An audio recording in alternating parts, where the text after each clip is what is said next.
So, ladies and gentlemen, today on Sports File, we're taking a look at what I consider one of the greatest upsets in U.S. sports history and world history. This is only my personal take on the result of this fight.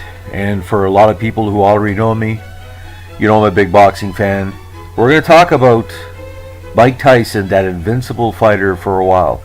For those over 40, you all remember the era of Mike Tyson as he came up, destroying everybody, eventually became heavyweight champion. He said, well, nobody could beat him because he had bet most of the major contenders. He was placed against, Larry Holmes, Burbick, Tucker, everybody else. He seemed to be going on a great run. He bet Carl the Truth Williams before this fight. And this fight, of course, is the infamous Tokyo Dome match, February 11th, 1990, which some people call the Valentine's Day Week Massacre. He fought a lower division contender by name of James Buster Douglas. Now, Douglas for many was seen to be less than anything but a tune-up. How Don King had prepared this, and he said this publicly, that Buster Douglas was a dog and a quitter because if he's fighting against Tony Tucker, the heavyweight champion, he basically quit while taking normal punishment. They were planning to use this as a tune-up towards a Evander Holyfield super fight, which would have, some people paid off, said a combined $60 million between them. So but as it came out, when Tyson officially unified the title, with the fights before that, he was trained by Cus D'Amato, the big trainer who did Patterson and Pastorano and all these great people. He was invincible. He was called Iron Mike Tyson. He was a studier of boxing history. He was kind of a boxing savant. He would find a way to use every punch he threw with the efficiency that was only comparable to Roberto Ransugar or Leonard Robinson of the people of the lower weights. Now, going into the fight, Tyson had, I think, 5 belts. He had the ring belt, WBC, WBA, IBF, and the lineal championship. So technically 5 belts. There was also some kind of world belt, I think, from another federation, WAA or something. Now, at the time, Mike Tyson was going through tremendous personal upheaval. There was allegations of of abuse against actress Robin Givens, his wife. He had contractual battles with longtime manager Bill Caton and promoter Don King. And Kevin Rooney's longtime trainer had left the the Tyson camp at that time. Now, while we didn't think in the media that Douglas was going to do much, is because what happened before with his previous fights. He was on a short win streak, but the Tucker fight was still in our mind. Now, entering the fight, Carl the Truth Williams was a big young contender coming up, kind of better than Douglas in many ways, and Tyson had knocked him out in, as we like to say, 93 in 3 commercial times, 93 seconds. Now, Evander Holyfield was literally waiting in the wings because, that was supposed to be the next opponent for Tyson. And some believed that he was pound for pound at the time. Tyson was the number 1 fighter in the world. Ring Magazine said so, and the ring never lies. Now, Ring Magazine had Douglas pretty well normally ranked, had him number 7. Number 2 by the WBC, number 2 by the IBF, number 3 by the WBC, and number 4 by the WBA. Kind of highly ranked, ring pretty well to right. But prior to the fight, Douglas saw some personal motivation because his beloved mother, Lula Pearl, died 23 days before the fight. And at the time, the mother of his son was going through severe kidney problems. And he also got the flu the day before the fight. So it was a lot going on in his mind. But when the fight started, and I watched that, not say live, but live to tape. Now, Douglas, who was a very lanky, kind of a super cruiserweight, had a good jab, good presence in the ring. But as soon as the bell rang for the first round, people ringside and the media covering it like us saw Douglas was not afraid. When I say not afraid, who's not afraid? He displayed, a great presence, letting his hands go, and he, was hitting inside the Tyson on a regular basis. I think he had 2 or 3 inches over Tyson in height. I think a little bit in reach, because obviously Tyson was a very compact fighter. He's quick and accurate jab with just cutting into Tyson's inside game. Now, every time Tyson tried to get inside, he did the alley, tie up. Douglas was, a very, very, talented fighter. He wasn't the greatest fighter, but he knew how to work because his father was a professional well and who had trained him many times. Now, by the third round, Douglas was moving ahead on points, and one of the cornerman for Tyson basically said, you better fight. See, there was no Kevin Rooney in Tyson's corner to really motivate him, and whoever his cornerman was, they were making mistakes throughout the fight, not using the right methods to work him over the corner, like reducing swelling, like not using that metal pedal to push down the swelling, using a latex glove full of water, which is talked about a lot actually at 30-30 for documentary in ESPN, because it details how Tyson's corner may have cost him the fight. Now, in the middle rounds, Tyson was trying to manage his uppercut, which was kind of effective, but Douglas was still building up points. Now, I talked about the thing now, watching the eye situation.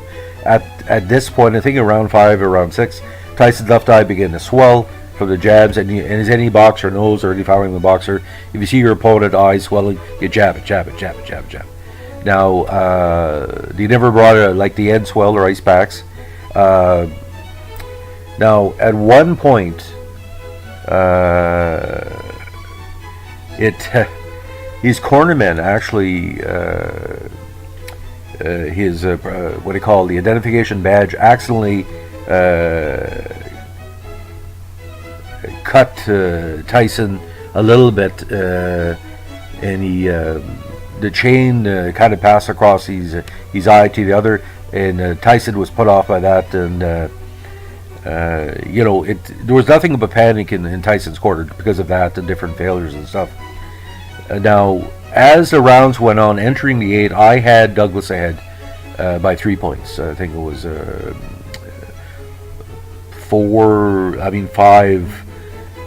more like 4-1-2 even or something like that. So in the 8th round, I was sitting down. I said, okay, if Tyson's going to do something, this is it. Now this is where it occurred. Tyson was trying to hit the big uppercut because that was his effective punch to bring the right hand. If you remember the Bergbrick and the different championship fight, the uppercut was devastating. With 10 seconds left in a round, the big uppercut hit Douglas, and Douglas went to the canvas. And here the confusion comes in. I watched the fight. Douglas was down for 13 seconds, but the referee picked up the count late. Tyson was in his neutral corner. Douglas was seeing the count. He was reacting to the count in the last 4 seconds.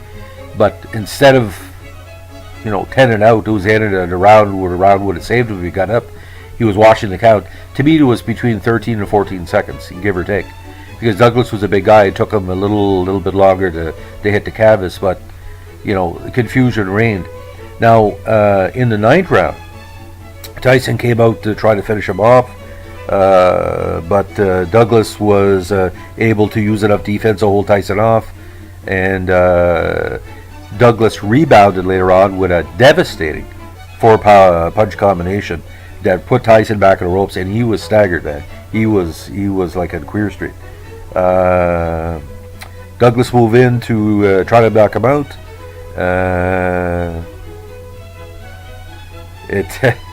The reversal of fortune in that round was just tremendous. But Tyson, maybe because he was tired or because he didn't train enough, he wasn't in the best shape for that fight. That's talked about later on. And, he barely survived the 9th round. When the 10th round hit, Tyson came out as aggressive as usual, but it wasn't the last. He walked forward. Douglas measured him for a few jabs, then hit a massive, one of the best uppercuts in boxing history, similar to the Jersey Joe Walcott Marciano fight, and it stopped Tyson in his tracks. Now, as Tyson began to stagger from the blow, Douglas hit the 4 or 5 pound combination, and he knocked Tyson down. Now, get this, for the first time in his career, I don't know as an amateur who's ever knocked out. There's not too many stats on that. Now, what really hurt Tyson when he was knocked out, he tried to pick up his mouthpiece, and he couldn't match the count, and of course, the 10 count. Now, the scorecards at the time, through 9 rounds, one person had it, get this, ahead by 1 point. But the 88-83 was kind of comparable how I scored it. Boxing, the 10-point must system is all subjective, but Douglas did enough in the early rounds to lead, and by the time that 9th round came along, now, it was amazing.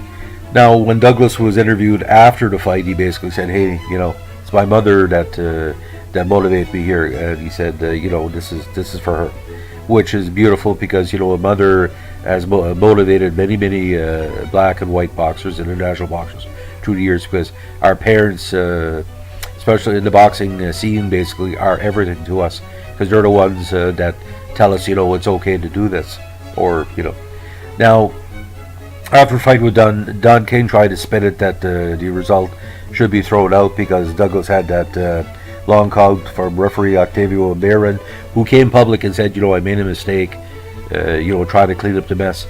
But you got to watch the count. Look at Tony Dempsey and some of the other major key fights in the year. It's funny when a count starts. People that don't watch boxing, when somebody is knocked out, it differs how the count starts.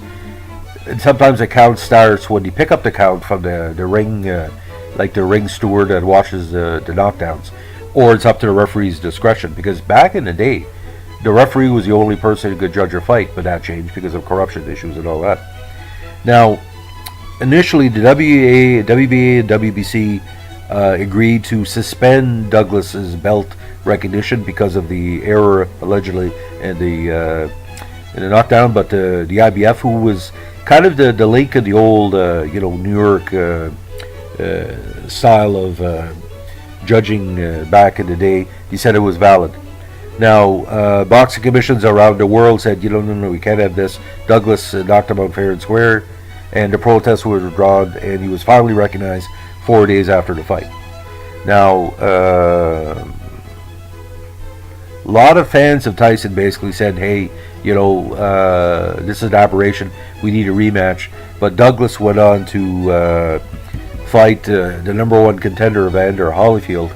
Now, entering the fight, Douglas must have trained at a KFC or a Chinese food place, because he put on 15 pounds after the fight, and he looked terrible against Holyfield, and eventually knocked out to the 3rd round.